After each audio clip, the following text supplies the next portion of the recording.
The Upper St. Clair Community Forum, Whitetail Deer Management, the Upper St. Clair High School, June 18th, 7:30 p.m. This forum is being held to allow an opportunity for the residents to comment and to make their feelings known regarding the whitetail deer population in Upper St. Clair. It is the board's intention to hear from everyone who wants to speak. We're asking that every new speaker hopefully will have something new to say, so we don't get into redundancies, and that will also allow time for more input. We ask that you wait to be recognized by the chair and that you address your comments here rather than back and forth amongst yourselves. In order to best utilize everyone's time, we're going to ask that you limit your comments to 5 minutes. If we should get through everybody tonight and there's still new things to be said, we'll take a second round. I would think that we'll probably be out of here about 9:30. This meeting is really for you to express your opinions, your feelings about whitetail deer, the population, whether we should do anything, whether we shouldn't do anything. The commissioners have no opinion on the matter, except perhaps individually. We may all have an opinion, but we haven't caucused on this. We haven't taken any votes. We really haven't talked much among ourselves about this. So we're all here to learn from you tonight, your feelings. Hope that you'll be able to supplement the information that you gave us on the survey. We do expect to reach an opinion in some consensus of the board in the not so distant future, at which time a plan, if there is to be one, will be unveiled at a public meeting. To kick off the forum, I'm going to ask Commissioner Bates to review the results from the survey for those of you who may not be aware. Mr. Bates. Thank you. Over the past several years, the topic of deer management has been discussed by the township commissioners because of the concern over the ever-increasing white-tailed deer population in our area. Early this year, the township sent these deer survey questionnaires to residents to solicit information on community opinion. First off, thanks to those of you who took the time to respond to the survey. Approximately 1/3, or 2,300 surveys were returned, and based on your responses, the township compiled a summary of the results, which I would like to share. The first heading on our deer survey questionnaire was titled Damage. And under damage, 2/3 of the respondents reported some level of damage, and about 1/3 of the respondents indicated significant damage. The next heading was protection. Residents were asked to indicate if they attempted to use methods such as deer repellent, fencing, or selective planting to protect vegetation. Approximately 25% of respondents reported having tried at least one form of protection. Most methods were reported to be generally ineffective, with the exception of fencing. Our next heading had to deal with accidents, and residents were asked whether or not at some time anyone in their family had had an automobile accident within the township as a result of a deer. 86% of the residents reported having a close call, while over 20% of the residents reported having had one or more accidents involving a deer. Under the heading feeding, residents were asked if they or someone they knew fed deer or provided a salt block or other means to attract deer to their area. 2% of the residents that responded knew someone, they either fed the deer or knew someone who did feed the deer. Under controlled management, residents were asked whether they favored a controlled management harvest to reduce the size of local deer population to a more environmentally balanced number. 62% of the respondents favored controlled management. 29% of the respondents do not favor controlled management. while 9% of the respondents did not indicate a preference or opinion one way or the other. Hunting.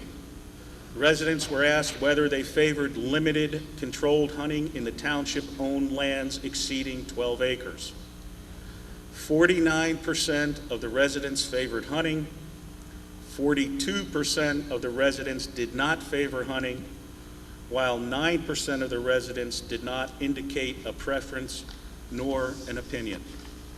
Thank you, Commissioner Bates. We'll begin with comments. Those of you who wish to speak, again, please limit it to 5 minutes. Those of you who begin to follow, if we'd really like to hear new things. I mean, we're not doing a beauty contest, and we're not keeping score of how many people were for or against necessarily, or any flavor in between, but rather just trying to get a sense of the public's opinion. Yes, ma'am. And if you, pardon me, Mrs. Buckman, just one other thing, if you just, or Mrs. Bellamy, pardon me, Nancy, if you would just give your name and address for the record, please. That would be your preference.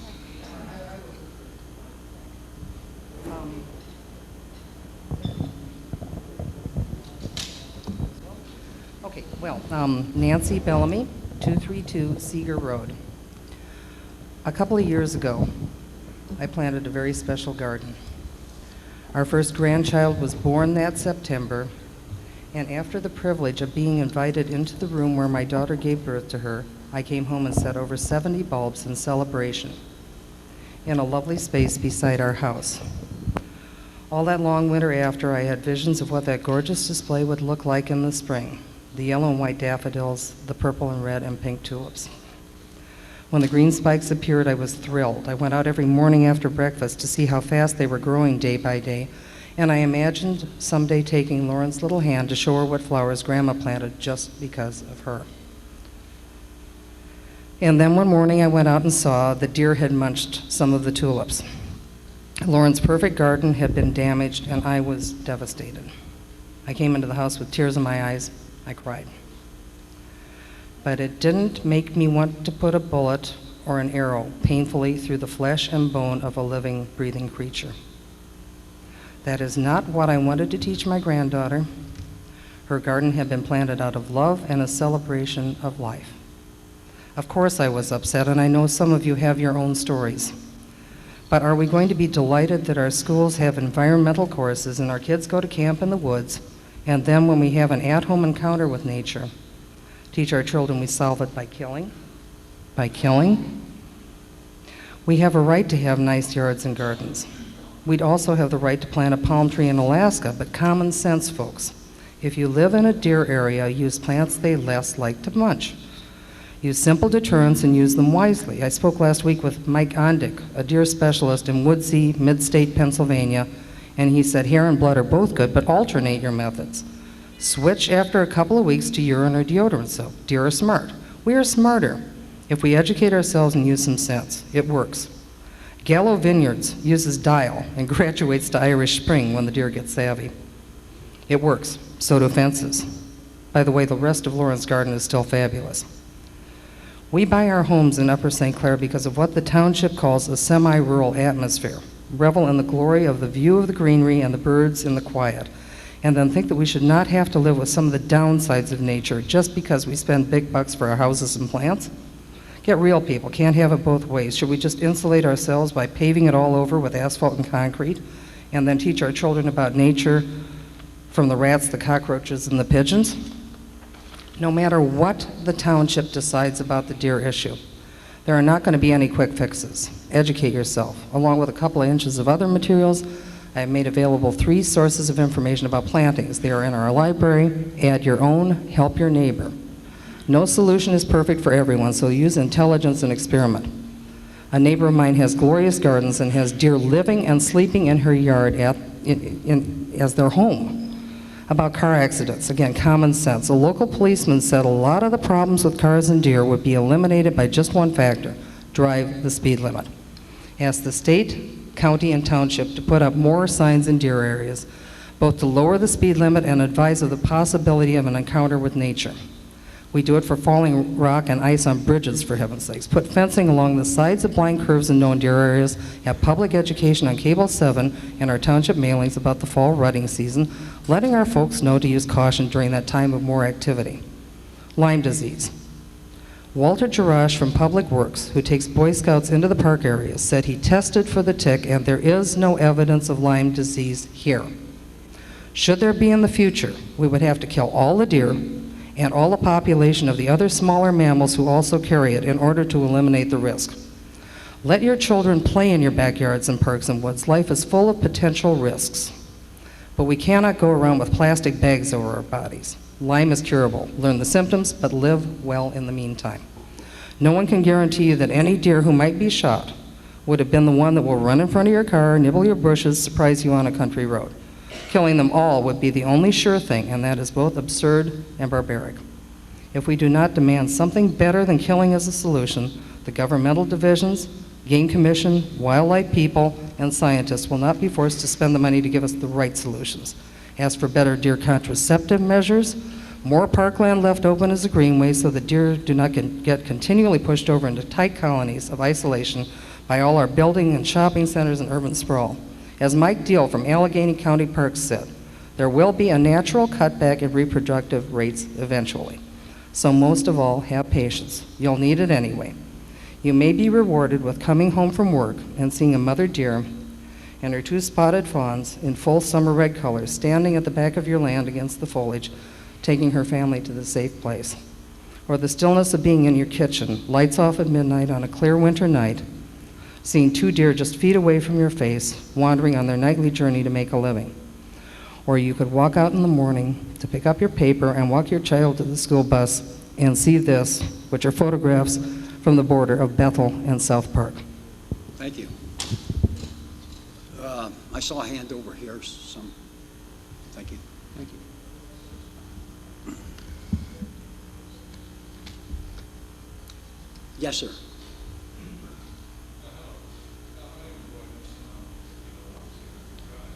You know, I can't hear you. Could you come forward, sir? Hello. Well, hello, this is Roy Nilsson. I live at 1501 Scenery Ridge Drive, and I've lived here in Upper St. Clair for nearly 30 years. And the one reason I'm here tonight is because when I cut my grass last Saturday, I ended up with about 9 tick bites. And you know, I had the red welts around my ankles where they have dined on me. And the second thing was that in the last Friday's Post-Gazette, there was an article on the deer population and the tick population, citing that Lyme disease this year is the highest since they've kept records since 1982, I believe the article said. So I've always considered deer to be part of the environment. The recent events have convinced me to the contrary, that what we have really here is a health situation that the Upper St. Clair commissioners should address. Thank you, sir.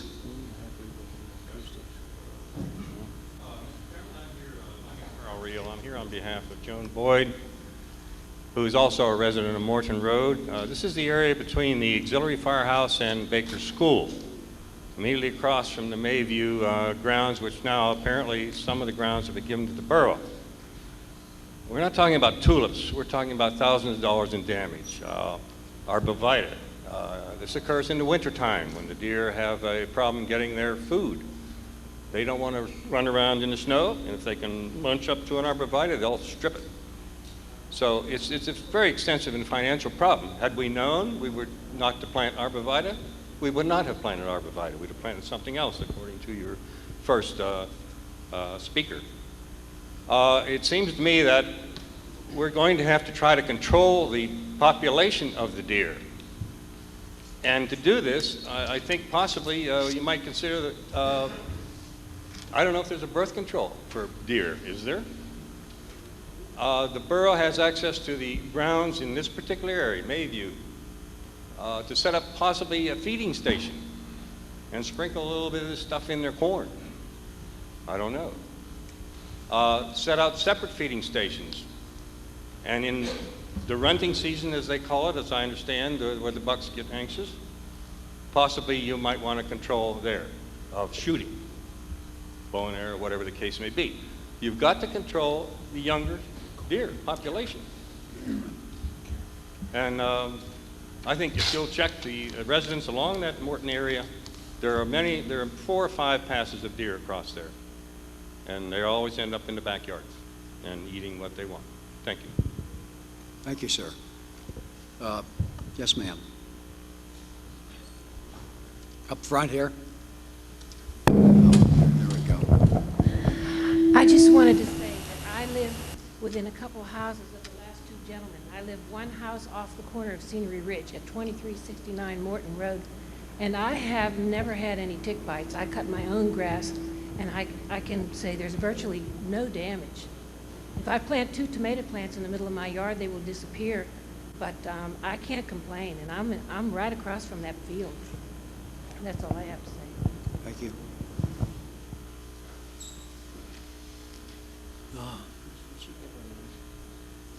No, she gave her address. Yes, sir. Right here on the aisle, I believe. Yes, sir. Right here. My name is Frank Mont. I live 2324 Morrow Road. I have had problems with the deers for the last couple of years. Like anyone else, I was interested in them, and I was glad to see them. It was enjoyable. I've been living up here almost a little over 19 years. We've tried fencing. We've tried all kind of other remedies, but the deer has even got to the point that they're very seldom, when you go into the yard, unless you get very close up on them, will they even run away from you now. I believe that there has to be some management of this deer population. I have paid substantially to resod my backyard, to replant flowers and everything else. But it's got past the point of just living with the deer, because the deer is multiplying extremely too fast for us to keep up with it. Thank you. Thank you, sir. Yes, ma'am. Just down the aisle. I'm Susan Redfield, and I live on Quail Hill in Deerfield. And I've had I never saw my daylilies bloom last year. I never saw any roses bloom. They were all eaten. But the thing is that we've had as many as 23 deer in our yard at one time. And my husband and I have noticed that they are becoming smaller, and we've seen many diseased deer in the yard. They limp, and I think that this shows that that they've been overpopulated. We don't allow dogs to run in our yards like this. I can't have a small dog run loose, but these animals are allowed to run. And I would like to read into your record an article from Friday's Wall Street. Results of Lyme disease climbed 41% during 1996. The number of Lyme disease cases jumped 41% last year to a record 16,461 cases, the highest since the government started tracking the illness in 1982, according to the Center for Disease Control and Prevention in Atlanta. The CDC attributed the increase to a thriving tick population and more cases being reported by doctors. Lyme disease is caused by ticks that bite and don't let go. A snowy winter last year, especially in parts of the Northeast, protected tick nests from predators. The following wet spring and summer gave the deer tick a perfect place to thrive.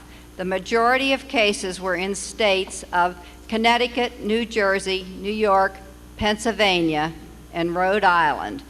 The CDC says the number of cases fluctuates. The 1996 cases reported in 45 states was a 41% increase from the 11,700 cases reported the year before.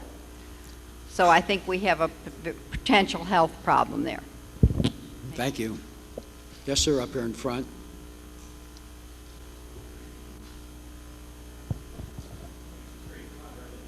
108 Mitchell Drive, and I just wanted to address the health issue problem. by reducing the deer population, you may make it worse than it, or increase the chances of Lyme disease from what it would be with the population there, because the disease is carried by the ticks and not by the deer.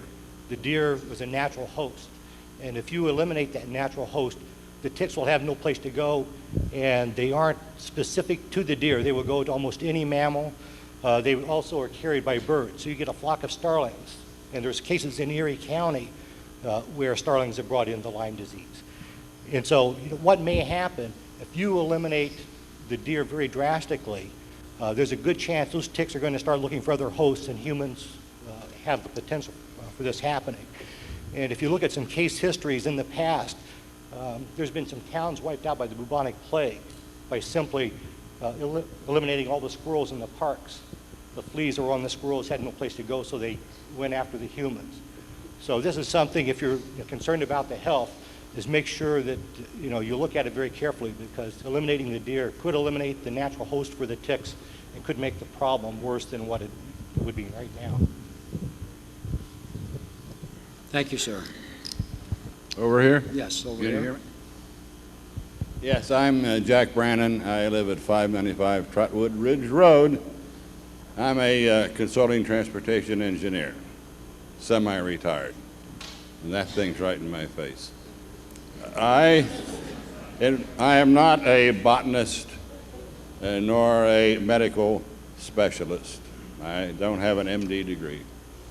I do know something about transport, Newton's laws of motion, m equals v squared, so on and so on. I have read about this problem of commingling of human beings with certain types of zoological life forms. My reading reveals that deer do not make good pets. They're difficult to train. Apparently, the evolutionary process of nature never intended them to be pets. They have quite a mass, and when in employing their mass at an automobile traveling at 35 miles an hour using Newton's first law of motion, you get quite a bit of force that has to be dissipated through the automobile, enough to break somebody's neck. It is the transport side of this thing which concerns me the most. I'm most secondly concerned about what seems to be a fact, that these animals do not make good pets and cannot be domesticated. And number three, I don't think that those of us who live in Upper St. Clair should be concerned about the domestication of a white-tailed deer population. And thus I look to you gentlemen, my elected officials, to get this problem under control. In closing, I am surprised to have to say that you, quote you back to me, that you have no opinion on this. I have deluged the Upper St. Clair supervisor's office with complaints on this thing for 5-6 years.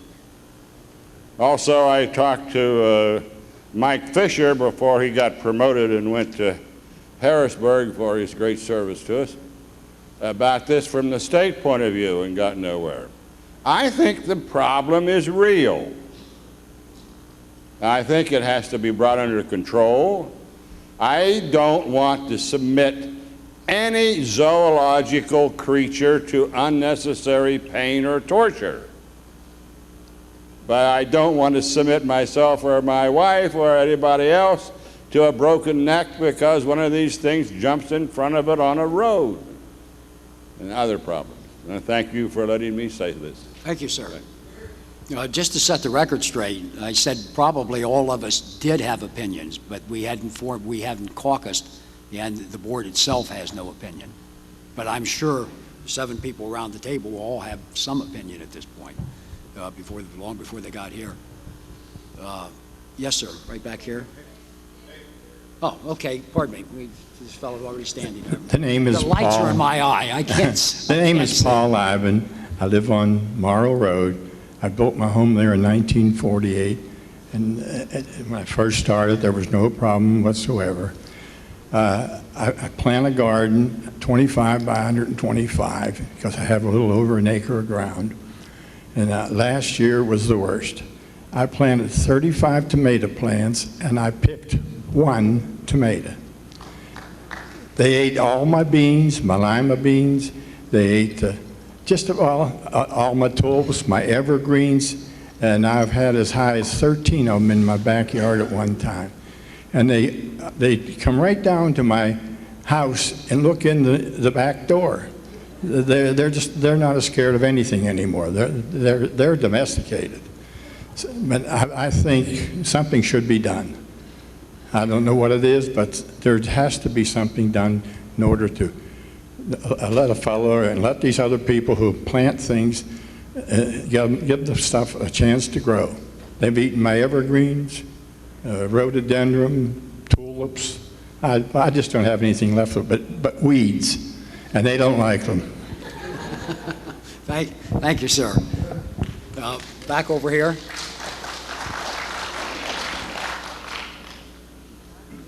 Guess I better stand up.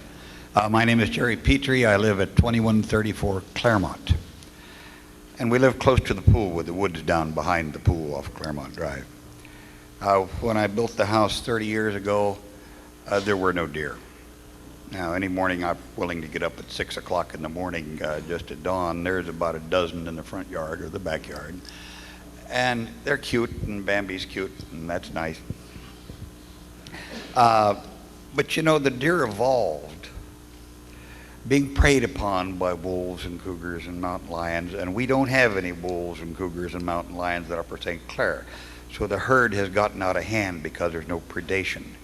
Now, I'm a retired engineer, and I'm very handy with numbers. From my knowledge of deer, the population without predation can double every 2 years. And that's what you're seeing right now. That's why they're all over. Now, that means in 2 more years, you got twice as many. In 4 more years, you got 4 times as many. In 6 more years, you have 8 times as many.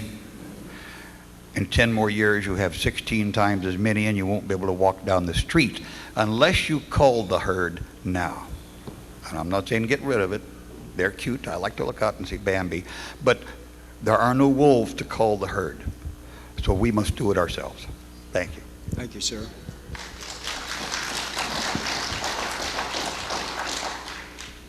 You know, we could get a lot more comments without, if we just, hold the applause. Again, we're not taking votes up there, taking vote, counts up here. Yes, sir. Right here. Right here. Sir, here in front. You're already up. My name's Fred Coons. I live on Kent Road. I've been here for 18 years. And I also am an engineer, a licensed professional engineer. And I don't share the opinions that I've been hearing from these other fellows who've been talking about their opinion, their attitude toward the deer. Number one, the fellow who just said that the deer are multiplying, doubling year after year, you might just consider the fact that there's been a continuous development in the area, which has lessened the amount of ground that the deer have to roam, and they have become more concentrated in the areas that are left. Another thing to consider is the deer aren't going to stay where the land won't support them. And eventually, these deer are going to move out of here because there's just no place to be. I come from Philadelphia. I never saw a deer until I got out in this wonderful end of the state. And you people who are so anxious to get rid of them, you have to keep in mind, if you're going to kill all of them, that's going to solve your problems. But you're not talking about killing all of them, at least that's not my understanding. So the fellow who's losing his garden is going to lose most of his garden if they get some of the deer out of there. If you're worried about the ticks, you're not going to get rid of all the deer, so there's still going to be some of the deer carrying the ticks. And you'll not have ended any of this. The people who have their plants eaten, I've had that happen. I feel that the price is not that severe. I find the deer extremely delightful to see. And I don't understand why you can't exercise a little more patience. We talk about the automobile accidents. I have not had a problem with deer, but I sure as heck have had a lot of problems with people. And we're not suggesting we shoot the people. I don't know what brought about this, and maybe this fellow over here who constantly complained for 5 years has been one of the driving forces that brings the township to address this. But we have a situation in this township that I think is unique. We have a shopping center that is close enough to make our property very valuable. We have transportation. We have green space. We have a township that is keeping green space by not allowing Route 19 to be developed into strip shopping centers like 51 and so many others. And I think you're to be praised for that attitude. But I think you have to take into consideration the charm and the delightful. You wouldn't want the birds taken out of this area. There are other critters here that constantly add to the enjoyment. We have a 90-year-old, my mother-in-law, she has Alzheimer's. She is totally delighted to watch the squirrels every day. And if you take that kind of thing out of the area, you've lost a charm that you can't replace. You won't get the deer back. I can take that, I can attest to that.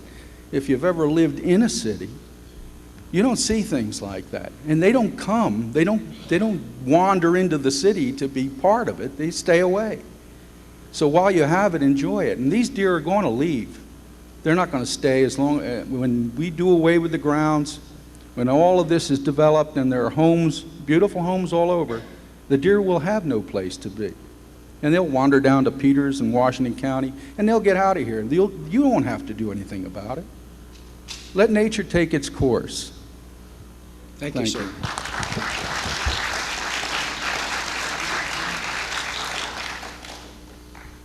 What time? What time do we have? What time do we have?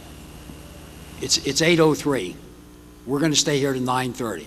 So the applause is on you. Yes, ma'am. My name is Jamie Schrader. I live at 3252 Comanche Road in Brookside Farms. We have our resident threesome that goes down to the brook, comes up the street. We live at the corner of Brookside and Comanche, where several years ago we planted about 1,500 tulips. We're now down to about 30. Our dogwood trees that we prize have had bark taken from them. So we plant other things. And to me, it's an absolute delight that the Brookside threesome come around, jump over our fence, come on board with us, along with the squirrels, along with the other creatures. I'd like to think that rather than taking an adversarial stance against our wild creatures, that somehow we recognize that they were here first, that they are residents of Upper St. Clair, that we can somehow work with them. I like the idea of lacing food on their trails with birth control, and perhaps that would slow it down a bit. Or perhaps putting salt licks where they cross, that would perhaps slow it down a bit. But to me, part of living in Upper St. Clair, which my family has ever since 1954, is the absolute delight of living in a township that gives us a taste of the way it was many years ago. There are many of us here who go up to Cook's Forest, and somehow the dogwood trees manage to survive, and somehow there are Indian paintbrushes, somehow there are other plants that we delight in. They don't consume them all, and they're in abundance up there. Why is it that whenever we take a trip to the Allegheny Forest, we go spotting them and we delight in them and we drive carefully? I was driving my lawn tractor and was nearly killed the other day because somebody was so anxious to take their right-of-way in the street. I imagined myself as a deer. That's kind of a silly analogy. But there wasn't room for me because somebody was in such a hurry to go down Comanche Road to get to I don't know where in a 25-mile zone. When there are deer in your area, as when you go up to Cook's Forest or the Allegheny National Forest, you train yourself to have peripheral vision and be able to see these creatures, which is very easy to do. If you are vigilant, there's no reason why you have to have an accident. Granted, Route 19 might be another case. I can appreciate that. People from out of the area traveling down 19 are dealing with something that those of us who are residents might not be aware of, even though there are deer signs up. But I'd like to think that these deer, no pun intended, gentle, precious creatures, and I don't like to think of them as being domesticated at all, could somehow share Upper St. Clair with us. Thank you. Thank you.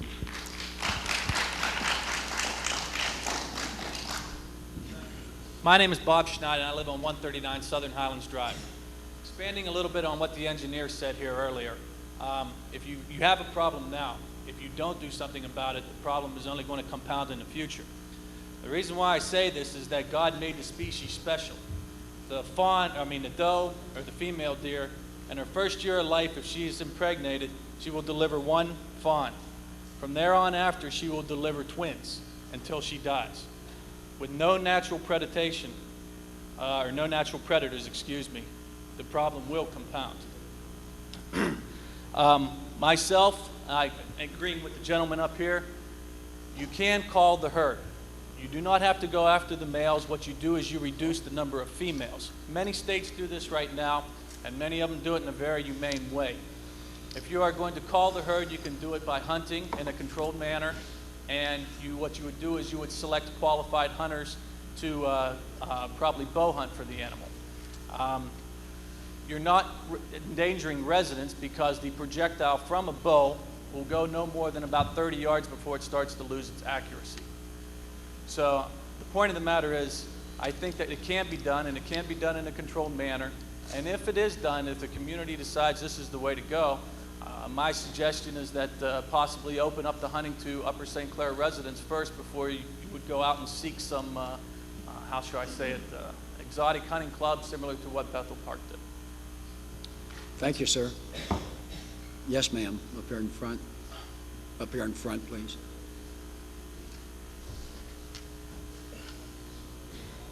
Hi. I'm Sandy Conder from 108 Mitchell Drive. And it's not that simple. Whether you like the deer or you don't like the deer, there is no easy solution. I've been on the net this week researching the problem, and it just gets worse. For instance, there's strong evidence that hunting actually exacerbates the problem and increases the deer herd. Fox Chapel, as you know, I'm sure, has been culling for 3 years, and they have eliminated 305 deer and estimate that they will need another 5 or 6 more years to reach the ideal herd size. Most people in suburban communities like ours like to have bow hunting or muzzle loading because we think it reduces incidence of hurting the local residents. This may be true, but if you use bow hunting, there's an incidence of 50% maiming or crippling the deer. They don't, for every one that dies, comes out of the woods and dies, another one is left in the woods to suffer. Muzzle loading, it takes 60 to 70 minutes, as much as that, for a deer to die if you've shot it with a muzzle loader, whereas it only takes 5 to 6 minutes with a rifle.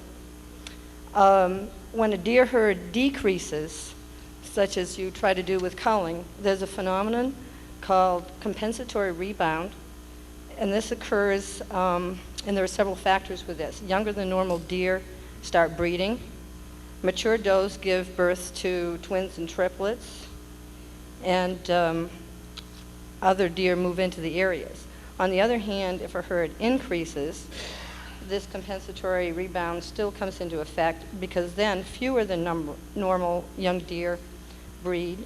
Mature does only come into estrus maybe every other year or so, and they will have single births rather than twins or triplets. If you want to take the traffic accidents, I've found some information that helps alleviate those. For one thing, hunting usually increases the problem because it stirs up the deer herd. They start running around more, and there are more accidents whenever a hunt occurs. There are remedies. There's a streeter light reflector that can be mounted on the sides of roads, and these reflect the headlights from cars and warn off the deer. There are other aids such as driving defensively, sirens that are audible to deer that can be mounted on cars, deer crossing signs, and lowering speed limits. I also understand from one thing I read that people often blame deer where they were not there at all. Lyme disease, well, we pretty much covered that. It does come from ticks on deer, but they'll go to any warm-blooded mammal, including squirrels, birds, chipmunks, etc. We have plenty of those around, and we're not suggesting we wipe all those out. It's also easily treatable if caught in the early stages, and other remedies are wearing protective clothing when you go into woods and fields in June and July when the ticks are most active. And if you bathe, check yourself over for ticks afterwards and bathe, you'll probably get rid of any ticks available. Also, there's a statistic reported by the New York Times that 70% of Lyme diseases reported aren't really Lyme disease at all. Deer can be prevented from eating shrubs by fencing, by netting, using repellents, and planting shrubs that are unpalatable to deer. It's a private problem and not widespread enough really to use taxpayer money to solve. The Pennsylvania Game Commission does have $600,000 a year allocated for fencing, but they have not at this point encouraged applicants. One more thing to do. There are contraceptives, but they haven't been used really successfully yet. Minneapolis Zoo wanted to keep their herd size at a stable level, around 10 or 12 deer, because the botanical department was getting a little upset. And they tried sterilizing 14 deer, I think 8 males and 6 females, by various methods. And the deer herd was reduced, but 6 have been dead in accidents. So it's not absolutely certain how these happen to die. There's a contraceptive called PZP, which Fire Island off the coast of Long Island tried, and of course you have a very controlled environment there on an island. And that did decrease the deer herd by 95%, but I don't believe the Pennsylvania Game Commission is they're sort of monitoring the situation. I don't think they're allowing the use yet. And I don't know if there's any handy-dandy thing of putting it in salt licks or feed, not that I've been able to find in the net anyway. There's another thing. Irondequoit, New York, had a deer hunt also. They killed 80 deer. It cost them $37,000, about $462 per deer, and not one deer was judged palatable for human consumption. Thank you. Yes, yes, sir. Tom Sampson, 1634 Pine Tree Drive in Upper St. Clair. We have a deer problem. Our elected officials in the past, if we have a traffic problem, have taken action to control the traffic problems. If we've had a development problem, our elected officials have been expected to take action to control those problems. I think when you send out a questionnaire, 62% of the people tell you that we have a problem and they want something done. I think that that is your answer to the problem. What that action is, I don't know, but I think when that many people tell you that there is a problem and you've controlled other problems with legislation, I think it behooves you to take action to control this problem.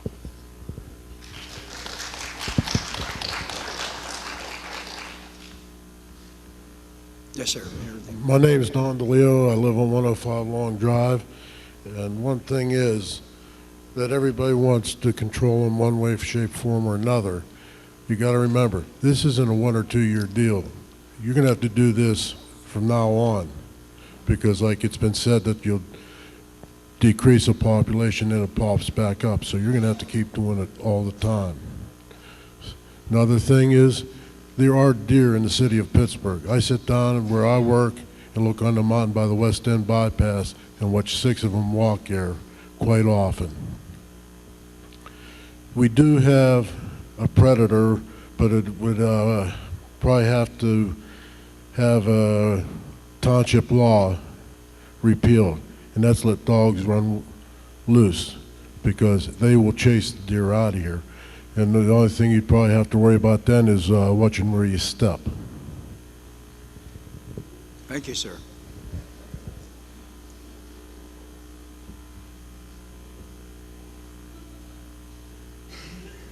No, that just be, okay, yes, sir. My name is Randy Bellamy, 232 Seeger Road.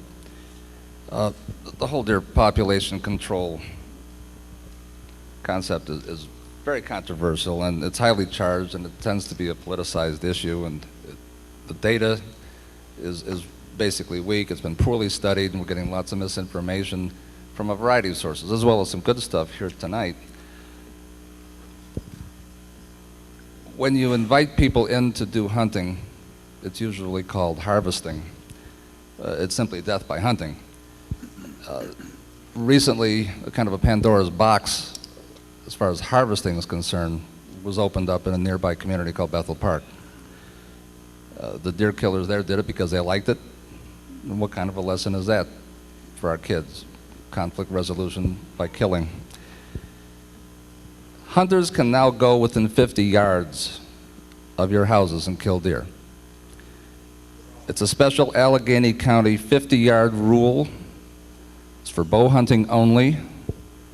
The Game Commission didn't make the 50-yard law public knowledge through press releases because they stated, by the way, that was a change from a 150-yard law, because they stated that it pertains to such a small area of the state that we, quote, don't want to confuse the public.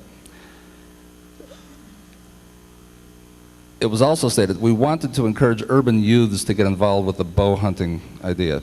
Per Steve DeFrank, aide to bill sponsor Senator Richard Kucinich of Dunbar. Whitetail Management, which was brought in and allowed to do the hunt in Bethel Park, vowed to hunt in people's yards in 1997. Keeping in mind that they don't need your permission. Game Commission laws can supersede local ordinances. Anytime they want to, they can come in and hunt. They would prefer to come in with permission. The bow hunting, most of it, was done from tree stands. The only way in which people can currently prevent people from hunting on their properties, if they have 50 yards of distance from their house on which to hunt, is to post the land. No protection without the signs, little protection with them, but at least there is a guarantee you can prosecute if someone is arrested if they're hunting closer than 50 yards to your house and they're not using a tree stand. Asking permission to hunt on your land is not required by law. It's already possible, it's already legal. It wasn't necessarily done that way, but it's already possible and legal. In 1995, almost 20,000 bow hunting licenses were issued in Allegheny County. But keep in mind, any hunter with a valid license can hunt on your unposted land. The figures were higher for 96. Over 2,700 deer were killed in the county in 1995. It was higher for 1996. Insofar as the results of Bethel Park hunt requirements and rules were concerned, they had not taken any surveys on deer location or deer population. Even the Game Commission said that one should be done. They also expressed concern for other animals. One hunt was authorized from October 5th through November 16th, 1996, but 2 were hunted through January 11th of 97. They promised a report on venison donations. I don't think a formal one was provided. They promised that hunters were going to be tested and that we're going to have to prove that they were competent, yet people were quoted on camera saying that, in fact, they had not previously hunted. Not all hunters conformed to the management group's promise of experienced level requirements. They said they were going to take 40 to 50 deer. They ended up taking 88 or 89, double the number that they promised.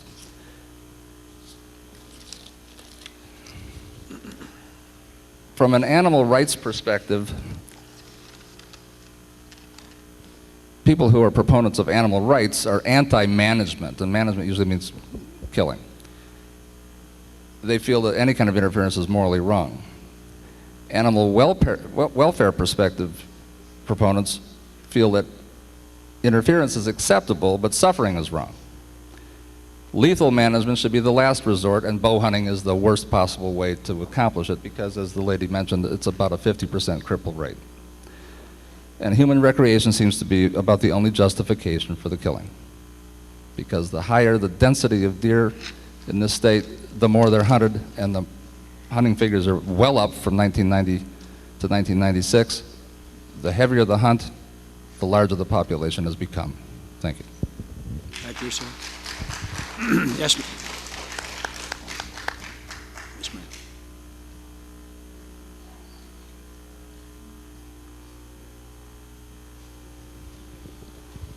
I'm Kathy Wanco, and I live at 1104 Skyridge Drive. Our house is on the corner right at Mayview Road and Skyridge Drive and Mayview Farm. We definitely are sitting ducks for those deer. I have a little garden, or I tried to have a little garden. Last year, I got nothing out of my garden. The deer ate everything. I don't have any statistics except my own. And when they eat everything, that's 100%. My husband had an accident in the car, and unfortunately, deer do not know how to read signs of speed.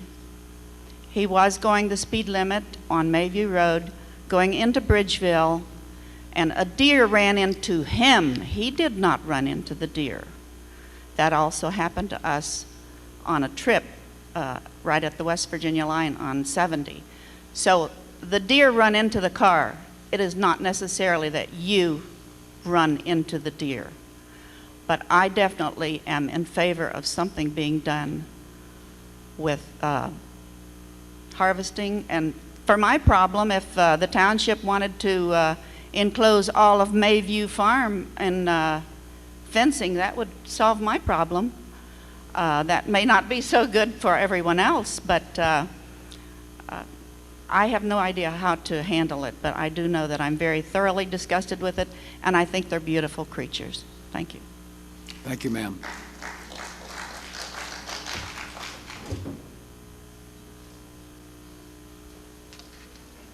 My name's Lou Herbenek. I live on Willowbrook Road, right behind St. Louis de Marilac's baseball field. I've lived there for 39 years. I have an acre of ground, and I've had deer in my yard. There's so many that you couldn't even count them all. Now, I have a lot of wild animals to live. I have a groundhog. He's the granddaddy of all groundhogs. He's about that big around. He's lived in the corner of my yard down in by the creek for, I bet you, 15 years now. He doesn't bother me. He stays down on the other side of the creek, and that's fine. I've got gray squirrels living in all the trees around me. They run. That's fine. They don't bother me. That's fine. I don't mind them. I've got chipmunks in my walls. Fine. They're a lot of fun. They make holes, but I can get along with that. But deer, just so many deer come through my place. They're actually sleeping now on my patio in the wintertime. I have tracks where they leave after it snows, but no tracks coming on. So that means they spent the night while it was snowing, and then they get up and walk away. And there's tracks all over my yard. They come every which way, and they feast on all my evergreens and stuff. But the thing is, you say put fences up. Now, I live 3 doors away from Mr. Pete Vozak, God rest his soul. He's passed away in the past year. But he had a tremendous garden, and he put fences up about 6 foot high, and it wasn't high enough. So then he had to add more feet on top of that. So his fence was actually 8 foot high, and the deer would just lean on the fence. It'd be 6 deer standing, one is leaning on the fence trying to push it in and push it in to get to his garden. So really, if you want to live behind 8-foot-high fences, that's the only way you're really going to keep them out, because deer can jump over most any other kind of a fence you'd have around your place. And I used to put in a garden. That man said he put 35 plants. I put gardens in every year. And it got so it was a waste of time. So I put 50 tomato plants in. Had them cross-staked like a gigantic salad bar. 10 deep, 5 across, and they left me 1 tomato. That's all I got out of 50. So the second year I did it again. 1 tomato. It was way out in the middle. They couldn't get down in there and get it, but they ate everything else. So I just quit growing tomatoes and went to Simmons Farm, or went and got tomatoes off of Mr. Vozak. But now that he's gone, I'll have to go back to Simmons Farm again. But the deer, they're brazen. I mean, my daughter tried to walk down to a bunch of deer, and when they turn around and they give you that snort, they put the fear of God in you, because it's terrible. And they just keep munching and digging your sod. I've had the yard lawn man come out. He says, it looks like the deer just like your grass. But they don't just take the deer, they just take a big clump right out of there and they just munch it. And it's cost me a lot of time and money. But we have to do something with the deer, because they're getting more brazen and there's too many of them. And the longer you wait, the tougher it's going to be. And I'd be willing to let somebody put a platform in the tree and sit in my yard, because they all come from the old Baldsberger's farm down through their old orchard and head on through my yard. I'm right on their track. There's deer tracks right through the woods. You can stand there. You can watch them every night. They make their rounds. They just come through. I could put traps, I guess, and catch them in. But I don't. I don't want to do that, because all you do is break her leg or something. But you either got to catch them, take them away, and turn them loose, or you got to harvest them. And that's what management's all about. You got to thin them down, otherwise they're getting weaker. I've noticed there's been a lot of cripples coming through. The fawns are scrawny, and some of the big ones even look like they're dragging broken legs and looking kind of sick, and they scare you because you don't know whether they're rabid or what, because if you go near them, they're liable to attack you. So we just try to stay away from them. But that's not fun if you have a big yard and you like to enjoy it, and the deer are all over the place and they're droppings. God, no matter where you walk, there's mounds and mounds and mounds of droppings. But do something about them. Try to get rid of them. Maybe ship them back to Bethel or something, because I think when Bethel chased them all out, they all come to Upper St. Clair. They all moved up in a social status. See, our only hope is maybe move them to Peters to a higher social status.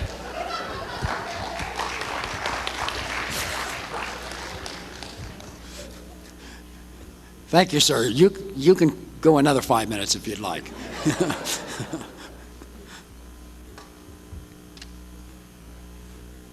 Hello, my name is Dr. Keshari. I am a retired physician. I'm 80 years old only and handicapped, and I live in Upper St. Clair for 24 years on Morrow Road, close to the Baker Park. So far, I used to see deer in the Baker Park. I used to make videos of it, and I don't know, maybe it's a matter of taste. I rather see this beautiful deer than this lady's little garden. And how many people have been in Monterey, California? Now, you people saw in Monterey, California, that's a very elegant place, and more elegant than us here. And there are herds of deer, and they are feeding them. And very sorry about your tomato. I buy you some tomatoes. And I buy you also some seeds. Although I am on Social Security and a meager retirement money, but I do that for you. And it's interesting that when I was younger, not 2 years ago, but 20 years ago. It was very young then. I went to deer hunting all over the country. You have to sit down, sorry, I have a heart problem. And all the place where I am going is written, no hunting, no hunting, and no hunting. And since I am handicapped, I went in such place to hunt where it's... Get your mic. You cannot hear me now? You can hear me now? Sorry. Yes. So I went in such place where it's a little hill, and when I shot a deer, the deer was sliding down on the snow to my Jeep. So, and somebody helped me out. I cannot hunt there. I don't think we should talk. These people, I'm a little late, but they are talking like lions here. What are they talking about? Like in Africa, I saw that the elephants went to a farm and eating of the banana trees of the farmer. Instead, they tried a big fence. They tried to make a ditch. The elephant went through. Instead of taking the simple thing that pay this farmer what damage did the elephant, I saw the horrible show on the TV. The wardens were there and slaughtered 20 or 30 elephants because this poor farmer was damaged. Why didn't they pay it for them? Here also, since I heard from second-hand information that a poacher was caught last year or sometime, and he was shooting 69 deer here in Upper St. Clair. And since that time, I have to believe it, but since that time, I don't see any deer track anywhere in the Baker Park. I wish to visit you, sir, and show me some tracks and show me some damage. In my garden there, I saw a couple of times deer, and the deer is making my job because they're trimming the bushes, shrubs, what I should do myself, they do. And after that, just the shrubs are better than ever. I have two proposals. One, be happy that the deer is here. That's number one proposal. The second proposal is, if you want to get rid of the deer, give us old people like myself, who is a resident here for not for 34 but 24 years, and I'm handicapped. I cannot make anywhere. And in the Mayview Park, Mayview Farm, I was a Mayview physician there. In the Mayview Farm, you are not harming anybody, and not with a rifle, with a shotgun, you can shoot a couple of deers, and you would us happy, you would make the tomato grower happy, and I think this is an overshooting discussion. We are talking about the deers like some lion invasion would be here. That seems to be very ridiculous. Thank you very much for your patience. Thank you, sir.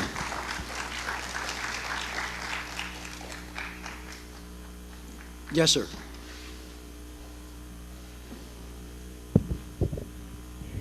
Brad Tupy, 1470 Red Fern Drive. I heard about something today that I'm surprised hasn't been brought up already so far.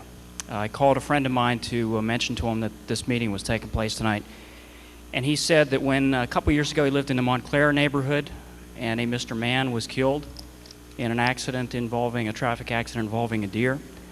I don't know all the facts, but from the way he explained it, the deer crossed the road and a car coming in one direction hit the deer, knocked it into Mr. Mann's windshield.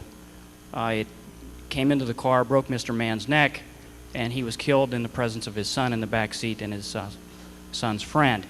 So I don't think the speed of Mr. Mann's vehicle was a factor, given the facts of that accident. Now, I don't know all the details. I don't know how long ago this was. Maybe the accident didn't even occur in Upper St. Clair, although it involved a... Okay. Again, I'm surprised it hasn't come up so far, and maybe some people here know more about it than I do, and they would offer their point of view. I think if it were a question of just gardens and tulips and tomatoes, it might be a close question, but if it's a question of human life, I think your course is obvious, and you have to do something about it. Thanks. Thank you, sir. Sir, I can't hear from you, until everybody else has had a chance. I'm sorry, because that was the ground rule. Sam Douglas, 1308 Rolling Meadow Road. My wife likes deer, and I like it. I think it's because they have big brown eyes, just like mine. And maybe that's the reason I like deer too. But we got too many of them, in my opinion. I'm not out to get rid of all of them. If we start actually getting Lyme disease around here and it starts spreading, I might reconsider that. But I do think we ought to get the herd called. If we can find a humane way to do that, I'm all for it. We do need the herd called. Being a lawyer, I'm not too practical, and I haven't heard anybody mention this yet, but I'll mention it just in case. And I'd be willing to contribute $100 to this, and I suppose some others would too. And that is that we maybe shoot these animals with darts, immobilize them, and cart them up to the northern part of the state where they really don't have enough deer. The woods, I'm told, where people have cabins up north and they really want to see them, they don't get to look at them. And I know it's expensive to do this, and I don't know all the facts, but it may be possible to do that at some modest cost, and some of us might be willing to contribute a little bit to it.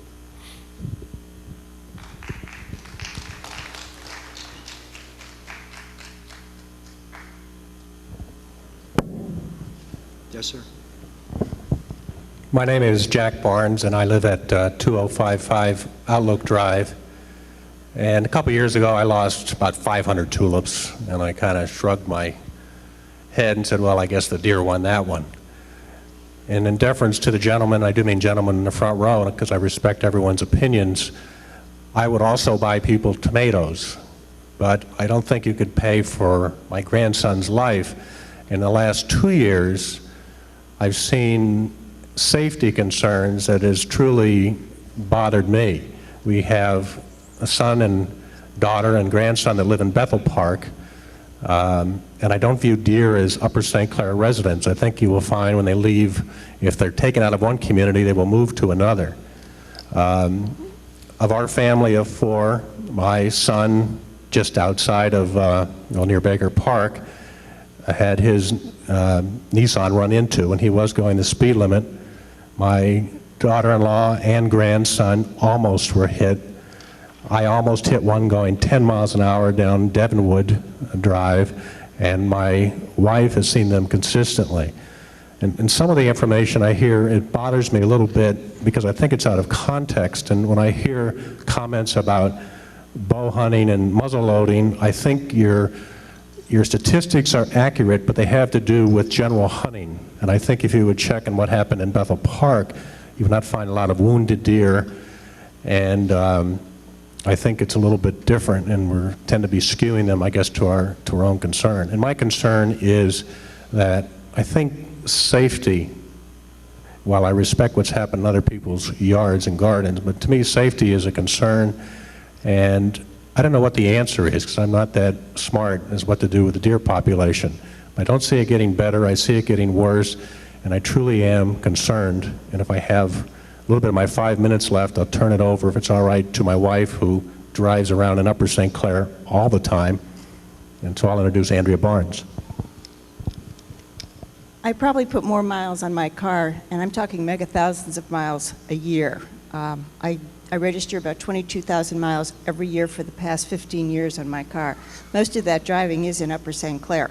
I would say a good 15,000 of it is.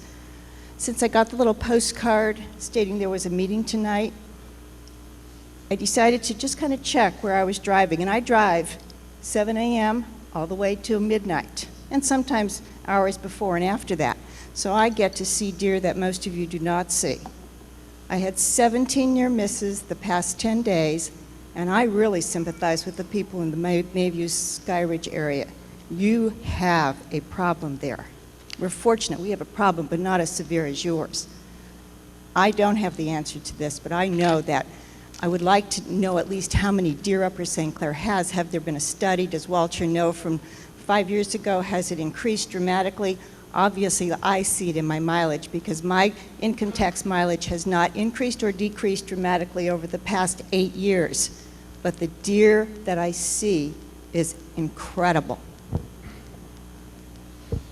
Thank you. All the way in back here? Well, okay, I'm sorry, this gentleman. My name is Howard Cohen. I live on Hollow Tree Drive. We moved here about 4 years ago. In fact, Andrea was influential in me buying our house. We were actually favoring a house in Mount Lebanon, but when we came out to look at our house on Hollow Tree, there were a group of deer in the back, and that's what swayed me to buy the house. I thought, boy, this is a great place. But I'll tell you what also concerns me is there are a lot of forest or woods around us, and a lot of the neighborhood kids play in those forests, those woods, and should any of them be hurt, certainly if any of my child or any of my children would be hurt, you can be sure I'm going to raise a stink over it, and I would certainly consider a lawsuit. And I think you should look to see if you are in any way liable if anyone gets hurt from the hunters who are going to approach our homes.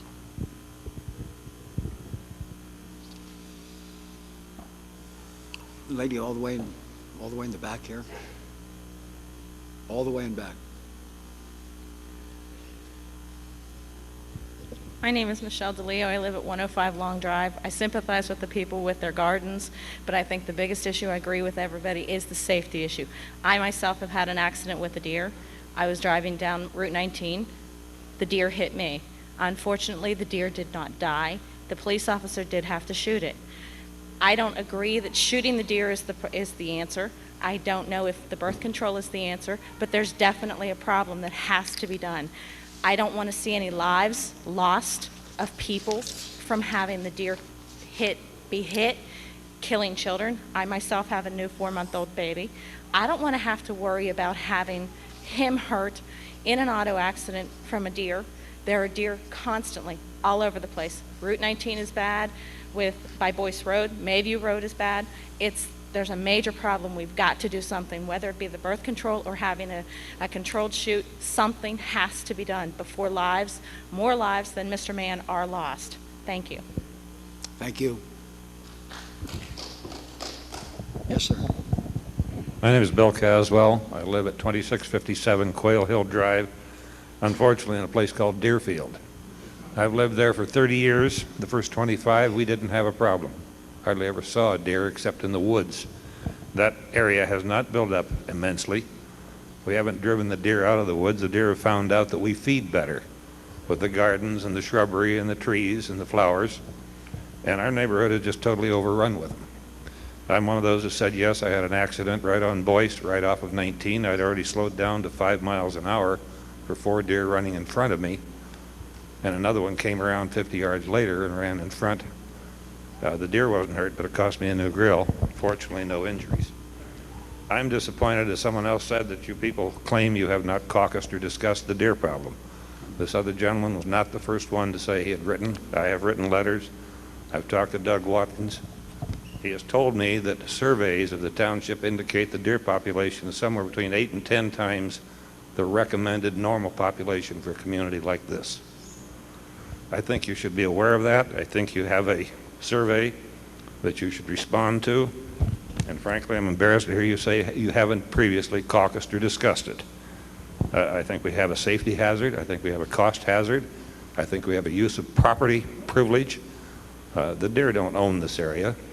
We have plenty of woods around, but they found out they like our yards better. I think you have to do something, and I'm disappointed that the people opposed to doing something come with long prepared speeches. I have one suggestion. Maybe those who don't want to do anything ought to contribute to a fund to pay for damages for those of us who do if you don't take action. Thank you, sir.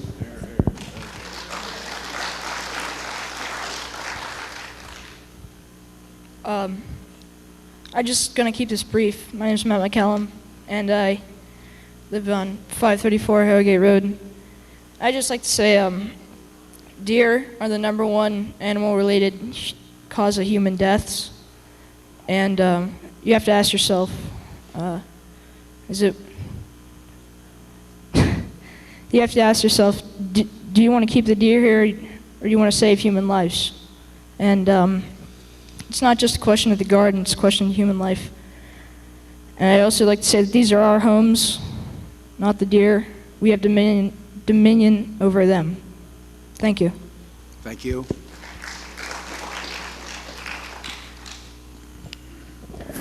Yes, sir. My name is Bill Coates. I live at 1440 Hollow Tree Drive, again in Deerfield. And for all the reasons that a lot of people have already previously expressed, I am solidly in the camp of doing something about the deer. I mean, they eat our shrubbery, they strip the bark off our trees, we have to watch where we walk on our own lawn. I had a deer jump over the hood of my car and hit the car next to me. So for all these reasons, I'm in that camp. But I also recognize that there's a lot of people, a significant portion of the population of Upper St. Clair, who don't want to see anything done to the deer that would be sort of like slaughtering, or they believe, I think they believe that letting nature take its course will solve the problem, and we should enjoy it while it's here. So I have a possible solution that might help all of us. The natural solution. I understand that in areas where they have coyotes, which are not, you don't have to keep them tied up or anything, that the coyotes control the deer population very well. And it's the natural way, the kindly way the coyotes kill them. And also with the possibility of using Pennsylvania mountain lions, which are making a comeback, and they feed on deer, and they would be natural predators, keep the population of deer in check, and teach our children about nature, how it really is.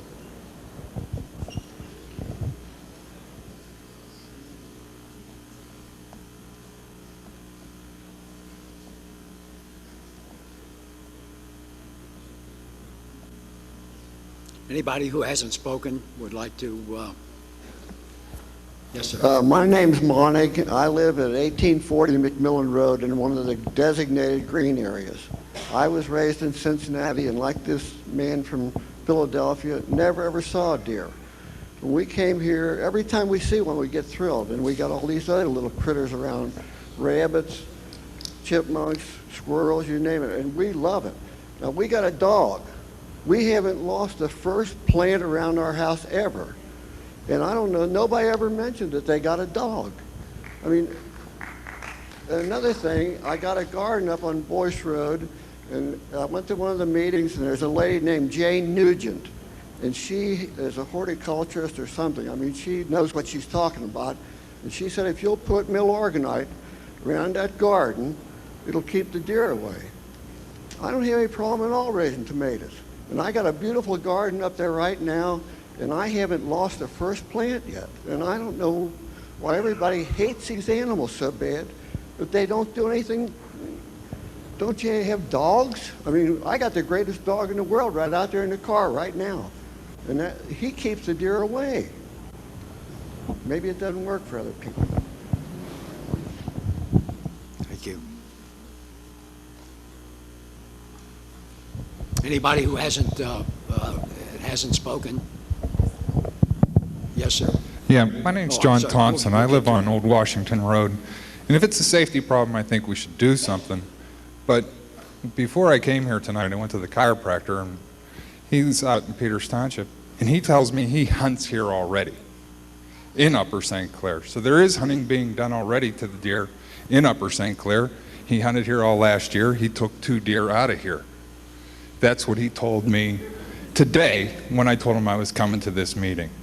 So if that's already happening, there is hunting being done here, then how much more are we going to do? Do we want our kids at risk with people out hunting like they did in Bethel? I don't think so. I have a 9-year-old son. I live on Old Washington Road. We have 2.5 acres there. And if he's out playing and somebody sees a deer and wants to try to shoot it, or if he's hiding like a typical 9-year-old, then what do we do? That's my concern. Thank you. Thank you.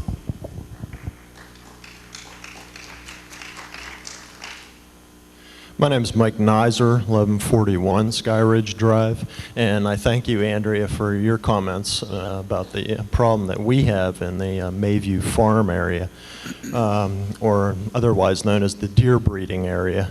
When I go back for walks around the Mayview property and encounter the Upper St. Clair police officers making their rounds, I find it very interesting with some of those gentlemen when they are working second shift and they go back there and shine the spotlight along the tree line. Some of the conversations that we've had, that I've had with multiple officers, indicate that some of them have had instances where they've gotten tired of counting the deer when they got up into 120.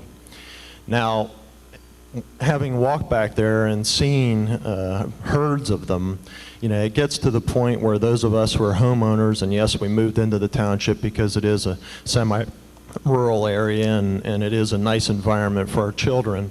It gets to the point now where the deer, due to the heavy incidence and population along there, driving Mayview Road is a really neat challenge at dusk and at dawn.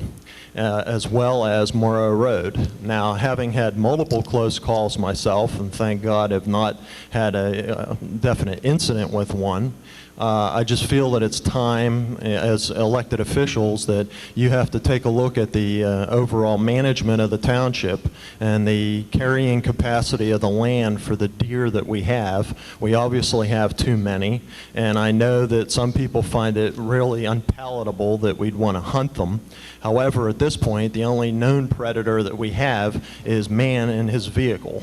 If we wait for nature to take its course and the runts eventually take over and the herd thins out itself and dies, that's going to be too far into the near future as far as I'm concerned. And like I said, as elected officials, I just think it's incumbent upon you to take this matter under advisement. And even though, you know, we may find it, like I said, unpalatable to think of culling the herd, at this point we really don't have much of a choice due to the safety issues involved driving along these roads. Now, putting up signs and reducing speed limits, I don't think doing 5 miles an hour along Mayview Road is an acceptable way to go.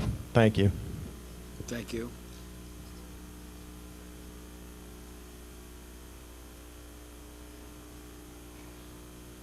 Everybody who wants to speak, spoken the first time? Yeah, I'm sorry, sir. My name is John Christ. I live on Edgewood Drive, across the street from the St. Clair Ladies Club. And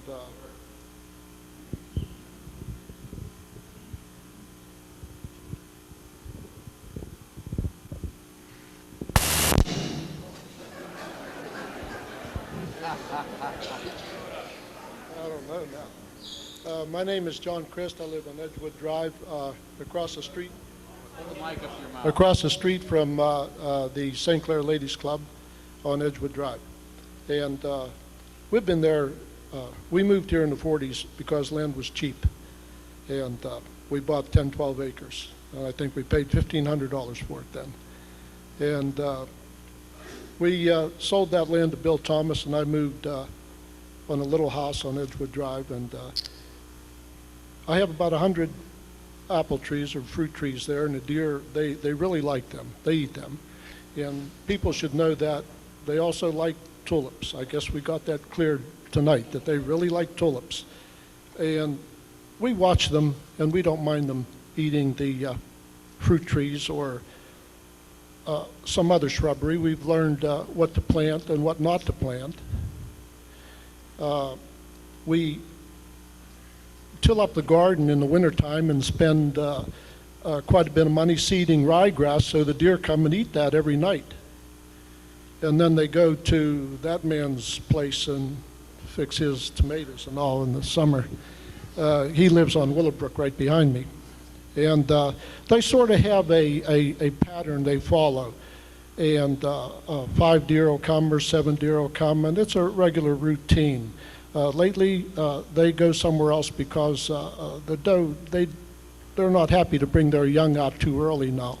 And I'm a hunter also. And I killed many deer, and I killed 300 or 400 woodchuck a year, and when you hunt woodchuck, you're out in the fields and it's full of ticks out there. This country around Carmichael's is tick infested in Waynesburg, and you wear long sleeves, you try to keep out of the high grass, and the cattle around the fields that you hunt groundhog, they're full of ticks. The sheep are full of ticks, the dogs are full of ticks, the squirrels, everything. And you have long sleeves, you tie your pant legs shut, but you try to keep out of the high grass, and you look yourself over after you're finished. But ticks, it seems like the deer be blamed for a lot of things here, and it's not true. They're not a threat to life in Upper St. Clair. I don't like to see the deer hung with the threat to human life or children. It seems an unfair thing for people to get a scare tactic going. And the people sitting here, by not having done anything about the problem so far, I think that's prudent. I don't think they've wasted my money by not addressing this problem. I suffer more damage than probably anybody here on my 1 acre. And I feed the deer. I buy 500 pound of corn. We like to see them. I like it. So far, it's not a problem. Deer aren't a dumb animal. If you go appreciably slow, the deer will see you, and they'll make an effort to stop. If your car is hit by the deer, the Game Commission will pay for the damage. They'll pay for the damage. If you hit the deer, you pay. If a deer hits you, the Game Commission will pay that damage. Joe Bozo, he's a resident here, his Cadillac was hit by a deer. The Game Commission paid for the total repairs to Joe Bozo's Cadillac. That's about all. And in Holland, in the Netherlands, they've introduced sheep on the interstates in the Netherlands. They put sheep, free-running sheep on the interstate to slow the traffic down. If you go slow, deer aren't going to come too often in through your windshield. Thank you, sir.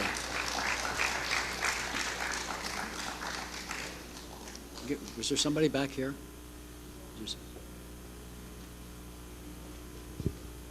I'm Carolyn Sampson, and I live on Pine Tree Drive in Deerfield Manor. Wish I'd thought about that name a little bit before we moved in 24 years ago. And I would like to trade the deer, 23 of them, in my backyard to this gentleman who just spoke, because my deer aren't the deer he has in his yard. I'm an animal lover, and I also love gardening. I like to work in my backyard, and we have anywhere from 5 to, as I said, 21, 23 deer in our yard, 5 daily. They have eaten yews, rhododendron, any kind of mountain laurel, tulips, everything. They love impatiens. We've tried meal organite, we've tried dried blood, we've tried hair, I've tried mothballs, and a product of the U.S. Forestry Service called a deer red. It works a day or two. They get used to it and they come right back. About 8 years ago, we replaced $1,500 worth of shrubs. Yearly, we replace about 300 that they eat. So it's a real problem. I love seeing them, but I don't love seeing them in my yard because I like gardening and I like the beauty of the garden. That's just as rewarding as seeing deer.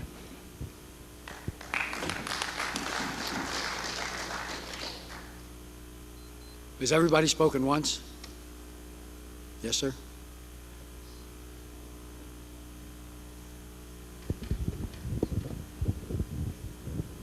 My name's Clarence Stoltenberg from 1235 Morrow Road. I got a deer problem down there too, but I really don't know what you can do about it. I don't want to see the deer slaughtered. You say deer management, I'll go along with that. If you use the meat, I'm a hunter too, and I use it. But I don't want to see all the deer just turn around and slaughtered. Moving them out doesn't always help because a lot of times they just move back.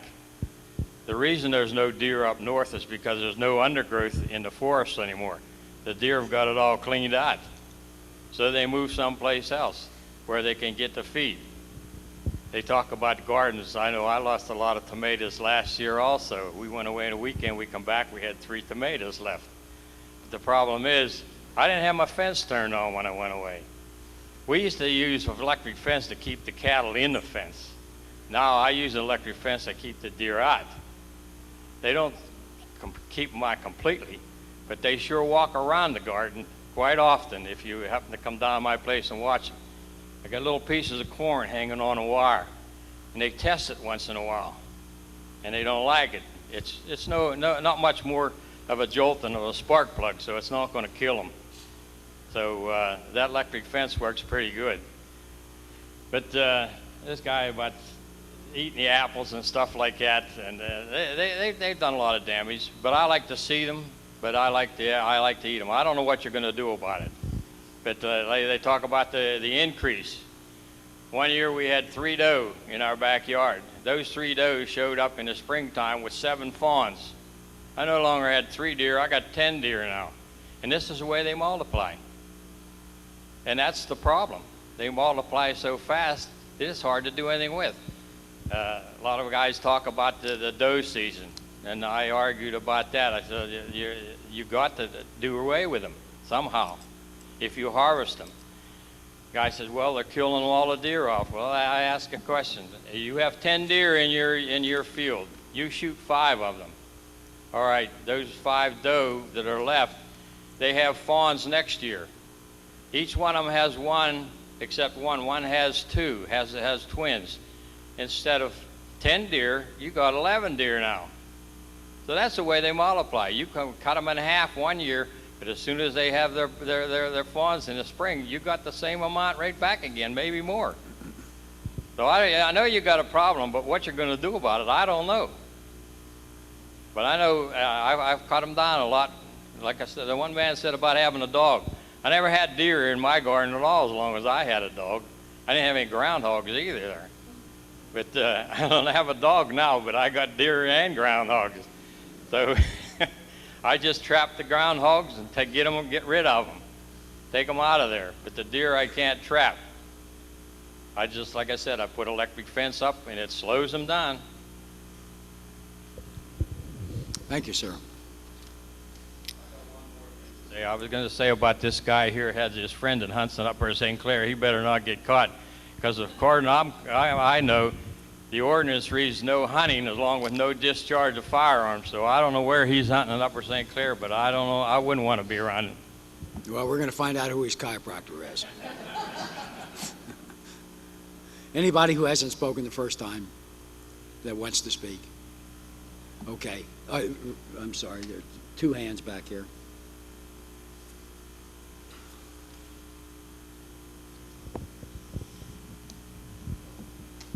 Hi, my name is Nancy O'Connor. I live on Chartwell Drive. I was one of the ones who answered the survey that the deer were here first. And I know we do have a problem. And I haven't heard anyone speak who is an expert on deer and deer population. Perhaps we could invite some experts, maybe from Penn State, to set up some kind of a research program. And I approve of using some kind of a birth control method for the deer. I realize there's a problem. I think it's interesting that they're eating everybody's produce, and yet they're all sickly. So we mustn't be feeding them the right stuff. And I, too, grew up in this city, so I'm prejudiced. I never even saw a bunny rabbit when I was growing up. So I'm delighted to see the deer, and I think you do have to drive defensively. And I've almost had encounters with deers all the way across Pennsylvania, so I think if you get rid of them in one place, you'll just find them somewhere else. You really have no option except to always be careful. So I think we have to solve this problem, but I think with experts and not with our emotions. Thank you. My name's Chris Starr, and I live at 1111 Sky Ridge Drive. It's on the corner of Mayview. Yes, I've also heard a lot of statistics. I haven't seen a lot of scientific studies to back them. My yard is damaged more and more every year. I don't keep count. My yard every spring is an embarrassment. Okay, that's fine. That's my problem. Do this, spend money every year. Obviously, there's one solution. I'll be calling tomorrow for my electric fence permit and have that put up by fall so to keep them out. But additionally, and for those of us that live in the Mayview area, it is a serious problem. And we're standing here tonight. There's very few people, number of people from our area. We'll be here 2 years from now again, unless we start to do something. We'll be here 2 years from now, and then maybe there'll be more interest in action, and hopefully the reason isn't because someone has been killed. If we look at today's car designs with the sloped hoods, hitting a deer, a full-size deer, doesn't take a lot of thought to think where that deer is going to go. It's going to come right up over the hood into your windshield. Thank you. Thank you, sir.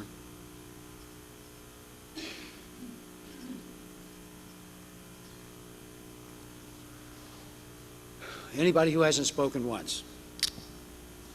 Oh, I'm Cliff Lane. I live at 2627 Quail Hill Drive. I didn't hear all your introductory remarks, Mr. Rice, but what follow-up action do you plan to take as a result of this discussion here this evening? Sir, or do you intend to I'm have not a meeting? sure that I understood what you said. But I do know you called, I believe you stated a question, but that's all I could. Yeah, I just wondered, do you intend to come up with any proposals or? Well, it is the intention of the board to, as I said on the front end of this, to listen to everything here tonight. We will be meeting on it. We will be reaching some consensus at some point, whether it's to do something or to do nothing. We have talked about this off and on for 5 years, and us, like probably many people in the audience, have said, geez, maybe we ought to do something. The survey was the first step. This is the second step, and I would think after this that we will be discussing it and we'll be reaching some conclusions. And perhaps discussing it during a regular and that scheduled will be board meeting. voted. Those discussions will be at a regular public meeting, where there will also, whatever action, if any, that we would decide to take would be voted on. I see. And would either stand or fall. Okay. Anybody who hasn't spoken the first, yes, sir?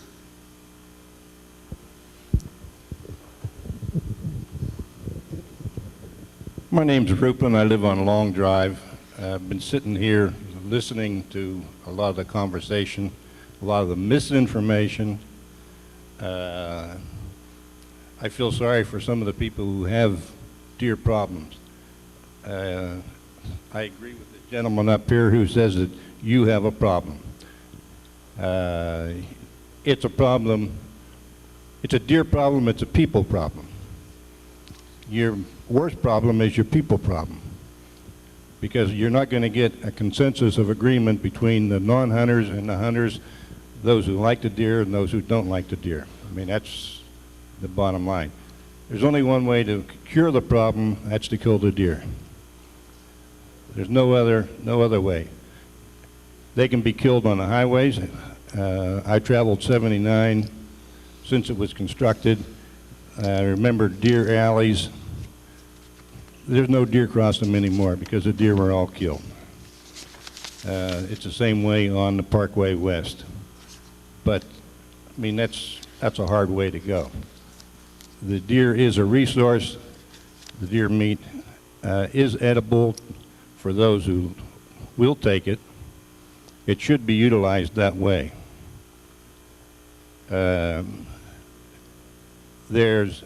Seems, as from what I hear, there's no consensus of where the major problem is. There's many areas in the township where there is no problem. We have no problem in our area. We see them occasionally. But we travel around the areas and we do see herds of them in other areas, and I can appreciate their problems. But the bottom line is that everyone must realize you either have to live with them or kill them. There's no other way of getting rid of them. And that's my main comment. But there's a lot of humane ways of killing a deer. You punch a hole in them in the right place, and that's a humane way of killing them. Thank you, sir. Any first-timers? Okay, we'll start a second round, but it's with the proviso that it's something new. I mean, I don't want to hear the same thing that we've heard. If it's something new, we would like to hear it. Otherwise, please. Yes, ma'am? Thank you. Nancy Bellamy again. This is something new. It is referring to something that someone said earlier tonight. I have heard a lot of things that I agree with and I'm pleased to hear. There are some things that upset me, but I only heard one thing that made me angry. And it was from a gentleman who apparently is going to be among you next year. Mr. Tupy apparently did not check his facts. He admitted he had not. I do not like to see a tragedy such as the one he was describing, and of which I had heard much earlier than Mr. Tupy, done purely for dramatic effect. My understanding is that the person killed was from Upper St. Clair, was not in Upper St. Clair at the time, and that it was about 10 years ago. We are very fortunate that we have not had anyone killed on our roads. But I didn't like to hear that type of thing brought up for dramatic effect any more than I like to hear comments about a child from North Carolina and the tower and the emergency issue. I certainly hope that Mr. Tupy, when he takes his place next year, will not do that sort of thing again. Now, with regard to accidents, of course I don't want to see anyone hurt. Of course I don't. And people have over and over again brought up Mayview Road, so obviously that's an area to study, for the commissioners to study, to ask the township to study and see what is happening there. No, of course, people don't have to go 5 miles an hour down a road. On the other hand, I think a slow speed limit, especially one regulated perhaps by season, when there are more deer out in the fall, and as I said, with public education about that particular area, and with streeter lights, a bit of an investment in that, will prevent any serious accidents from happening. So we are lucky. Nobody has been killed. I'm positive that can be avoided with proper care. And if there is a death in the future from a deer, the only way it could for sure have been prevented is to kill all of the deer. Otherwise, one of them's going to jump out at the wrong time, and it may be in front of your car, and it would be horrible. But we've got to kill them all if we're going to do that, and that's unacceptable. Thank you. Thank you. I believe the gentleman over here on the aisle wanted. Thank you very much for a second chance. I live in Pennsylvania for 40 years, and in 40 years, my wife and myself, we were hit by a deer in the country where the speed limit was 55. The car was damaged, nothing else happened to us. If somebody here in Upper St. Clair cannot stop when you are going by 20 miles an hour and the deer hits you, I hope a policeman is here and he should pass a ticket for them for speeding, or the license should be revoked. He cannot drive. The second thing, the so-called tall trees. Here you can see on the corner of the Baker Park, there are no tall trees anymore, but houses, tall houses. There were several deers there, and they used to cross to the park there. I saw them several times, and I never was hitting one. So I think we are the intruders and not the deer, because it was a beautiful place 24 years ago. I was here, I heard in the morning crowing of pheasants. Now I saw deers a year ago, because I didn't see for a whole year, not even a deer track. I think that should be considered that we are the intruders and not the deer. And a deer has plenty of place in the woods. I think this is a nuisance what we are talking about. Thank you. Thank you. Yes, sir? Sublett, 1701 Pine Tree, and I couldn't help but comment on the last couple of people commenting that they seem more concerned about the life of one or two deer than taking any consideration at all to the safety problems. I have driven one area through the Hickory Heights area for approximately 16 years going back and forth to work.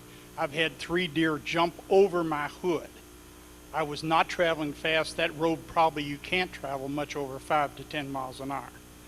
There are lots of bad areas in the township, and it is a problem, and it does really have to be addressed. Thank you. Thank you, sir.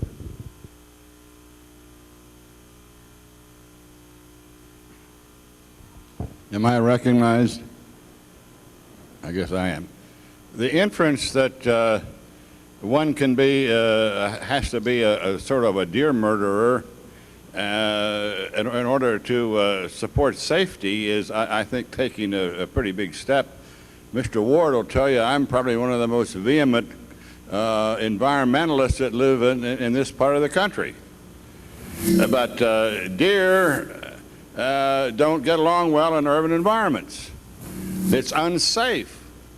And if we're going to turn our back against the safety factor, I think we are we're passing the buck to our responsibility. Thank you.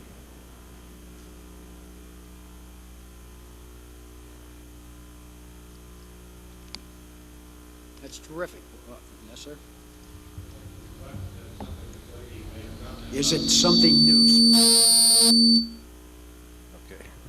Not really interested in rebuttal. We're just interested if you have something Well, new. basically, you don't have to kill all the deer to save some accidents. The more deer you have, the more the probability is.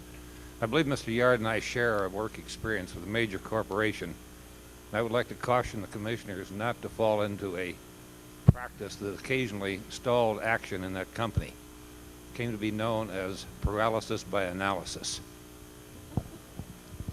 Thank you, sir. I can assure you that won't be the case. This gentleman in the aisle back here. My name's Todd Shea. I live at 2110 Hillard Road, and just want to let you know that I'm a avid bow hunter, and I'm a member of the Whitetail Management Group, which was the association that went into South Park last year. It was a group of 34 bow hunters that were screened, background tested, and I think we did a good job in Bethel Park. It's an ongoing process, and if you look at some of the other areas, such as the success they had in Fox Chapel and also in Schuylkill Valley, the main thing is it has to be a controlled hunt. You have to be able to control the property. I know Upper St. Clair owns a lot of property. You have to be able to screen the candidates. You have to know when they're in the woods, when they're out of the woods. But I think if you do all that, and it can be done, it's the first step in a long, ongoing process to control the deer herd that you have here in Upper St. Clair. Thank you. Thank you. Mr. Cohen. Hi, my name's Howard Cohen from Hollow Tree Drive. You know, I personally don't feel there is a deer problem. I think everybody just gets all worked up, and people like to complain, and they make these petty complaints about their gardens, and they lose $100 a year or whatever. To me, it's petty. Granted, there may be some risk to life with the roads. That's going to happen in any country area. That's the price you pay for living in a rural area. But it's a beautiful area out here, and to to limit the deer is a terrible mistake. You know, we have to live in harmony with the animals. I find the whole discussion ridiculous and cheap, and it amazes me how cheap the people are. I'm really disgusted with them all. Thank you, sir. Anyone else?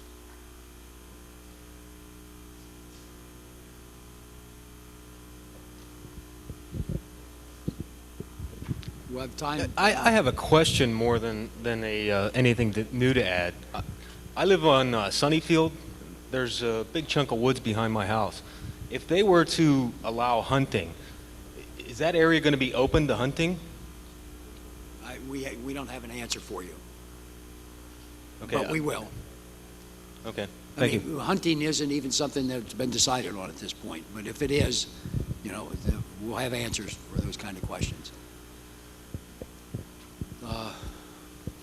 Yes, sir.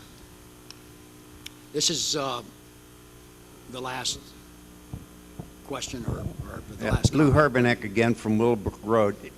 You know, these people that say they don't want their children at risk, I think these hunters, they shoot from tree stands and they're shooting down, and so the arrow really not going very far. It isn't like it's going to travel 2 miles through the woods. So it's a controlled shoot from what I read in the paper and what I understand about it. And also the meat doesn't get thrown away. I think it's being sent to institutions, and some of it's being divided up among the guys who go out there and do the hunting. So yeah, when they say we're just going to spoil the meat, it doesn't get spoiled, I don't think. It's all being used. It's like growing wheat. It's like growing venison. So you can cull them out, and if there's less deer, the herd will get stronger.